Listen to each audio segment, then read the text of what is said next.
এই ভিডিওটা দেখে একটা হাদিসের কথা মনে পড়লো।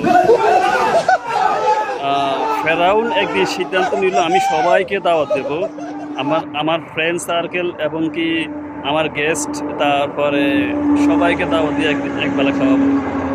তখন দাওয়াত দিল, সবাই আসলো, মুসা নবী ওইখানে। তো সবাই খাইতে বসলো। তো মুসা নবীও খাইতে বসলো টেবিলে। তো ছাগলের রোস্ট, বড় বড় ছাগল, মানে টুকরা করে নাই, পুরা ফিস। তো এখন মুসা নবী কী করলো, একটা ছাগলের কান আছে না, কান চাবি ধরে এমনি মুসরা দিল।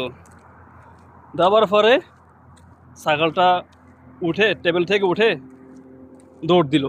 Oh my এখন god. ছাগলটার পিছনে সবগুলা, যত গেস্ট, যত ফ্রেন্ড যারা খাইতে বসছে, সবার প্লেট থেকে ছাগল সবগুলো দৌড়তেছে, তার পিছন থেকে পিছন দৌড়তেছে।